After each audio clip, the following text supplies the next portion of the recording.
आज हम सब लोग एकता संगठन के माध्यम से जलगांव के पुलिस अधीक्षक डॉक्टर महेश्वर रेड्डी साहब की मुलाकात लिए। सिर्फ मुलाकात नहीं लिए बल्कि उनको रिटर्न में हमने एक कंप्लेंट दर्ज करे।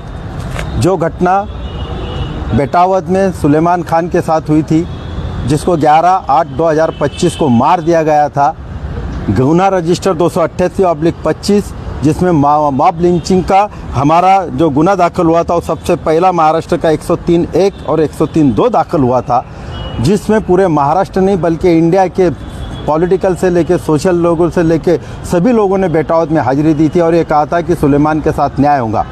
लेकिन अफसोस, बहुत अफसोस के साथ कहना पड़ रहा है कि सुलेमान के आरोपियों को, चूँकि हम इसमें SIT हमारी डिमांड पे हुई थी, सुप्रीम कोर्ट के डायरेक्शन थे कि मॉब लिंचिंग में क्या करना चाहिए, उसके बाद भी एक DYSP रैंक के आदमी, एक PI, एक API और उनके साथ लोगों की SIT ने भी पूरा का पूरा जांच किया।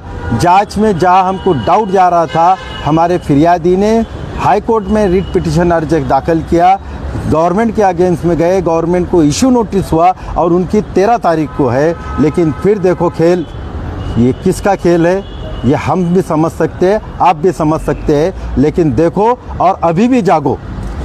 11/8 को गुना दाखिल होता है, 12/8 को आरोपी पकड़े जाते हैं और 11/11/2025 को डिफ़ॉल्ट बेल करके 1 से 4 आरोपी जो 12/8 को पकड़े जाते हैं, उनके चार्जशीट 90 दिन के अंदर नहीं आई, 91वें दिन आई। इसके लिए उनका डिफ़ॉल्ट बेल मंजूर करती है जामनेर की judicial magistrate, not session court, not high court.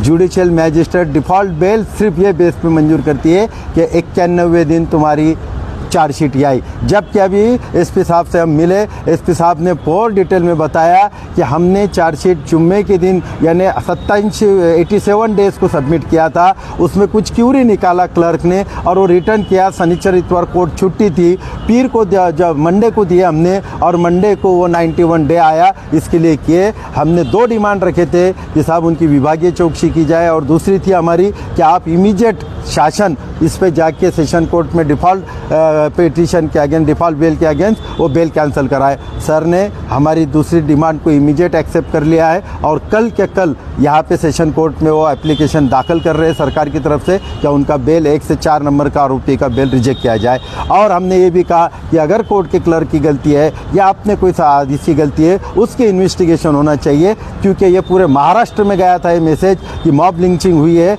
Jalgaon में हुई है। और अगर ये आरोपी ऐसे छूटेंगे तो इससे ऐसा लगेगा कि ये सरकार की, ये पुलिस की, ये कोर्ट की, ये सब की मिली भगत है और किसी एक समाज को टारगेट करके उसको ख़त्म करने की ये कोशिश हो रही है। इसके लिए अगर न्याय नहीं मिलेगा तो ये इस केस में हम कसम खाते हैं खुदा की कि हम ज़रूर रास्ते पे आएंगे, ताकि हम शहीद क्या न हो लेकिन हम वो सुलेमान को न्याय दिला के रहेंगे इंशाअल्लाह।